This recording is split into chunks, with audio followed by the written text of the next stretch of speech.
ऐसी जगह से जब हम निकल जाते हैं ना, बहुत सारे अपॉर्चुनिटीज यार आने लग जाते हैं लाइफ में। आई जस्ट डिसाइडेड कि यार अर्शिन, तेरे हाथ में दूसरी अपॉर्चुनिटी हो ना हो, वो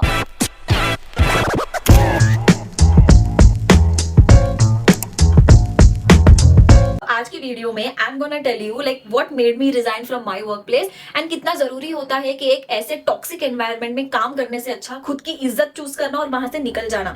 बिकॉज ये चीज मैंने अपनी लाइफ में ना बहुत लेट सीखी है, बट सीखी है कि जिस जगह पे आप ज्यादा देर तक अटके हुए रहते हैं ना, which is not good for you, जहां पे आपको पता है कि आपकी वैल्यू नहीं है, आपकी इज्जत नहीं हो रही है, जहां पे आपका ना वर्थ घटते जा रहा है डे बाय डे, ऐसी जगह से जब हम निकल जाते हैं ना, बहुत सारे अपॉर्चुनिटीज यार आने लग जाते हैं लाइफ में। तो the moment I realise this, I just decided कि यार अर्शिन, तेरे हाथ में दूसरी अपॉर्चुनिटी हो ना हो, वो आ जाएगी, बट यहां से तू निकल। जब तक कि तू यहां से नहीं निकलेगी ना, you are not making that space for another opportunity to get in. तो मैंने यही डिसाइड किया कि मुझे भाई ये जॉब छोड़ना है। And you know what made me resign में, लाइक मेनी रीजंस। लाइफ में ना एक चीज ये होता है कि जब आप कोई चीज रियलाइज कर लेते हो खुद के बारे में कि यार you are not this person, this there is something that you really wanted to do, you really want to do in fact, but कुछ रीजंस की वजह से ना हम अपने आप को पीछे होल्ड करके रखे होते हैं।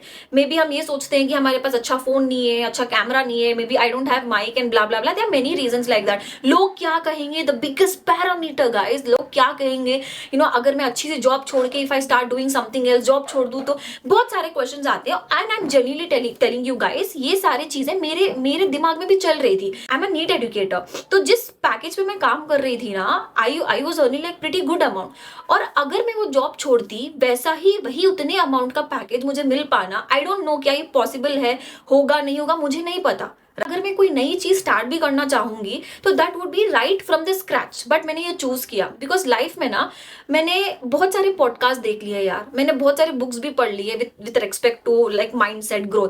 जहां पर भी हम एक कंफर्ट जोन बना लेते हैं और हम वहां पे सेटल हो जाते हैं ना, उसके आगे ग्रोथ नहीं होती है।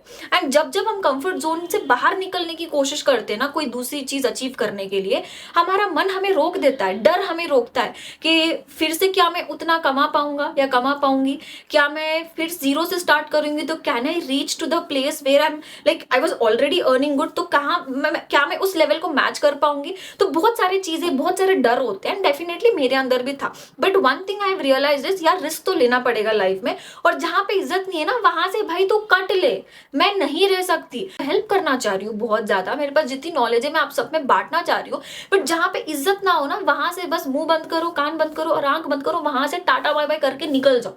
वो मैंने एक चीज अपनी लाइफ में मैंने मास्टर कर लिया, and I think that one thing help me a lot to reject the package, reject that opportunity, reject that organisation and proudly move forward and take risk in life. तो you know education एक ऐसा field है जहां पे ना educators को freedom नहीं दी जाती है यूजुअली, वो जैसे पढ़ाना चाहते हैं, right. And I am a person who wants to do everything like with full freedom, मेरे को फ्रीली चीजें करना है। अगर मेरा एक तरीका होता है पढ़ाने का, I really want to do that, मैं अपने तरीके से पढ़ाना चाहती हूँ, बट फिर ना कंपनी वाले, ऑर्गेनाइजेशन वाले आ जाते हैं, दे बी लाइक नहीं, आपको ऑर्गेनाइजेशन की नॉर्म्स फॉलो करना पड़ेगा, आपको ऑर्गेनाइजेशन ना आप चाहते हैं कि आप ऐसे ऐसे ऐसे पढ़ाओ तो आपको ऐसे ऐसे पढ़ाना पड़ेगा, और वो काफी टाइम से होते ही आ रहा है। बट जब आप ना सीनियर हो जाते हो अपनी फील्ड में, जो कि मैं हो चुकी थी, I have like had 7 to 8 years of experience now, तो जब आप सीनियर हो जाते हो ना तो फिर ऑर्गेनाइजेशन भी आपको समझने लगते हैं एंड थोड़ा कॉम्प्रोमाइज चल जाता है। बट लेटली जो रीसेंट ऑर्गेनाइजेशन में मैंने काम करना स्टार्ट किया था भाई, वो अलग ही लेवल का ऑर्गेनाइजेशन था यार। बच्चों को मैं बहुत सारी चीजें अपने तरीके से पढ़ाना चाह रही हूँ, बट ऑर्गेनाइजेशन मुझे अलाव ही नहीं करता था। देखो नीट एक ऐसा एग्जामिनेशन है जहां पे सिर्फ पढ़ाने से कुछ नहीं होता यार, बच्चों को समझ के पढ़ना भी होता है। सेल्फ स्टडी नाम की कोई चीज होती है, बच्चों को गाइड करना होता है कि बच्चा कहाँ पे गलती कर रहा है। बच्चा जब तक पढ़ेगा नहीं तो उसे पता कैसे लगेगा कि वो कहाँ गलती कर रहा है। तो एक बार क्या हुआ कि मैं बच्चों को मैंने बोला, मेरे 2 क्लासेस होते थे एवरी, जितने भी बैचेस थे हर बैच के 2-2 क्लासेस होते थे पर डे। तो फिर मैंने बच्चों को बोला एक क्लास में पढ़ाऊंगी बच्चा, और दूसरे क्लास में ना जो भी मैं पढ़ा रही हूँ वो आपको अच्छे से समझना है, अच्छे से रीडिंग करना है, और उसके ना क्वेश्चंस आपको सॉल्व करना है। तो बेसिकली जो मेरी फर्स्ट क्लास होती थी मैं पूरा 100% देके पढ़ा देती थी। सेकेंड क्लास में वही चीज बच्चे अप्लाई करना सीखते थे कि मतलब क्वेश्चन अगर आता है नीट में तो उसको टैकल कैसे किया जाता है। तो मैं उनको ना एक टाइम देती थी कि आपको ना इतने टाइम में इतने क्वेश्चन करना है, और वो चलते रहता है, so that you know time management भी वो सीख लेते हैं। तो जब बच्चे प्रैक्टिस कर रहे होते थे, definitely I have to walk and monitor, right? बच्चे अपना काम कर रहे हैं, मैं यही देखूंगी ना कि बच्चों को डाउट तो नहीं है, क्या वो सही कर रहे हैं नहीं कर रहे हैं। और फिर मेरा जो चेयरमैन है, लाइक ऑर्गेनाइजेशन का जो ओनर है, वो कैमरे में देखता है कि सिर्फ मैं चल रही हूँ, मतलब उनको ये लग रहा है कि मैं चल रही हूँ, बट उनको ये नहीं दिख रहा कि मैं कर क्या रही हूँ।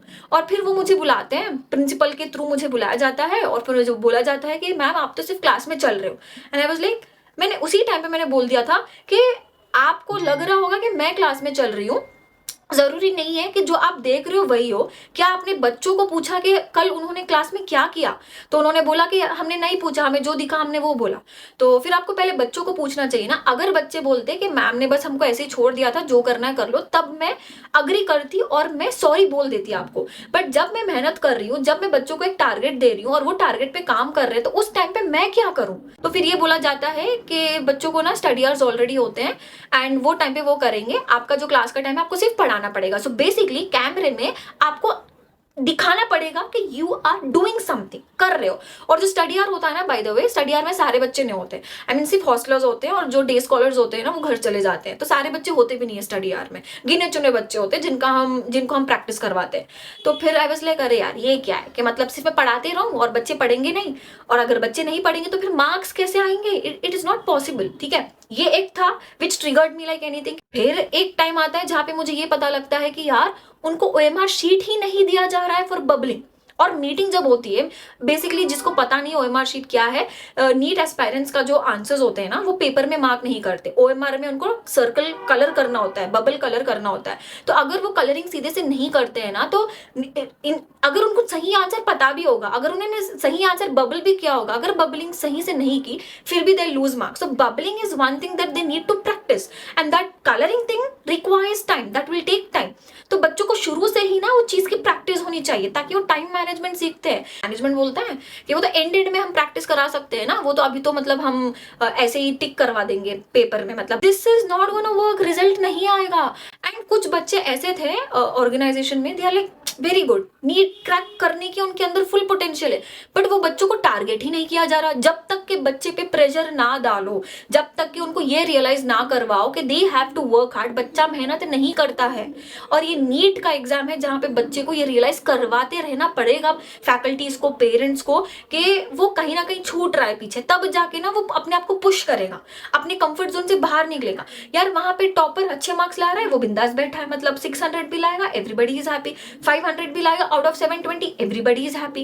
एंड आई वाज लाइक, यार यहाँ पे तो प्रेशर ही क्रिएट नहीं हो रहा, जितना प्रेशर फैकल्टीज पे ये लोग डाल रहे हैं ना कि you have to act in front of the camera as if you are teaching करके, उतना प्रेशर तो बच्चों पे है ही नहीं। चलो ये एक हुआ। ये थर्ड रीजन है कि क्लास चल रही थी, क्लास के टाइम पे एक बच्चे ने बोला कि मैम मेरे को वॉशरूम जाना है, और मिड सेशन में मैंने भेज दिया। वॉशरूम को कोई कैसे रोकेगा? और जैसे ही मैंने वॉशरूम को बच्चे को जाने दिया, कुछ देर बाद मुझे मैनेजमेंट बुलाता है and they ask me to sign a sort of apology telling that कि this thing will not be repeated again, and I will not send any student again to the washroom in mid session. कभी भी बीच में मैं कोई भी बच्चे को washroom नहीं भेज सकती। एंड आई वाज लाइक, उसी टाइम पे मैंने बोल दिया कि उससे अच्छा, ये रूल बनाने से अच्छा आप ये रूल बना दो कि students are allowed to pee in their pants. That would be like, you know, that sounds fair enough. Because जैसा आप साउंड कर रहे हो ना सर कि मिड सेशन में बच्चों को वॉशरूम नहीं भेज सकते, that's something wrong, and being a biology teacher how can I do that? तो फिर उनके कोई अपने अपने रीजन थे, मैंने बोला मैं साइन नहीं करूंगी, I would rather leave the job and just walk away from this organisation, but I would never want to sign that apology वाला पेपर। तो फिर उन्होंने बोला कि मैम कर दो कर दो कर दो। मेरा प्रिंसिपल है, उसने एक बात कही थी, ही टोल्ड मी कि देखो ये ऑर्गेनाइजेशन जो चला रहा है, ये जो ओनर है, हम उनके अंडर काम कर रहे हैं, तो हम नौकर ही हैं, चाहे आप कितना भी कमा लो, नौकर ही होता है। एंड बहुत चुभी यार, वो बात बहुत चुभी, बिकॉज हम ना जब किसी के अंडर काम करते हैं, okay I understand the fact कि हम नौकर ही है, बट देन हम एज अ फैमिली चीजों को ट्रीट करके चलते हैं।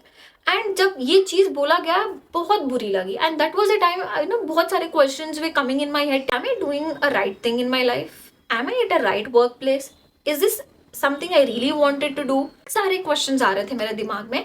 और ऐसा नहीं है ना कि जैसा ही एक क्वेश्चन मेरे दिमाग में आया मैंने उसी टाइम पे डिसीजन ले लिया, मैं कभी ऐसे नहीं करती, and I would not encourage anybody to do that as well, because ये करियर में ना अच्छा नहीं लगा, जॉब छोड़ देना, ये सारी चीज़ें you have to like you know take the calculated risk.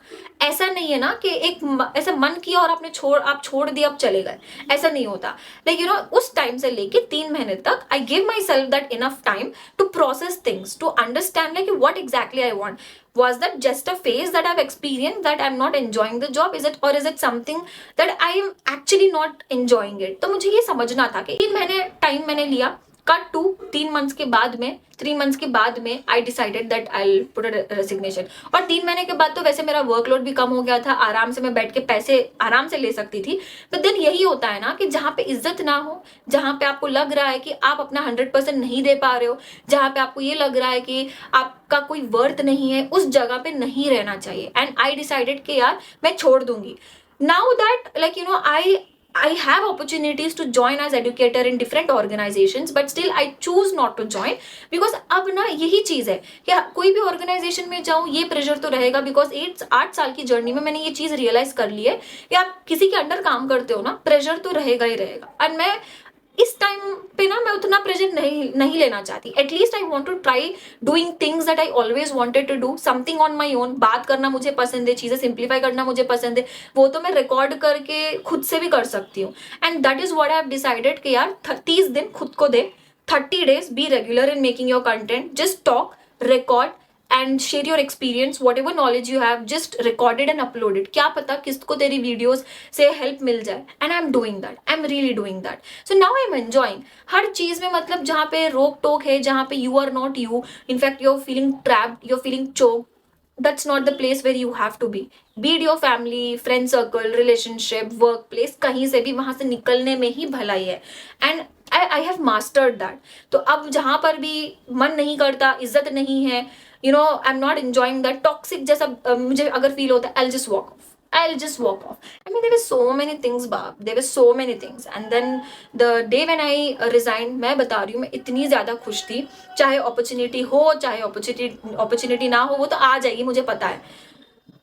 डर भी बहुत था छोड़ते time, but then I choose कि रिस्क तो लेने का है अर्शिन, तो रिस्क ले। और मैंने रिस्क लिया, I left the job, I resigned, and now 30 days यहाँ से I am gonna post content regularly. और मुझे खुद को ये देखना है कि मैं कहाँ पहुँच सकती हूँ अपनी लाइफ में खुद से।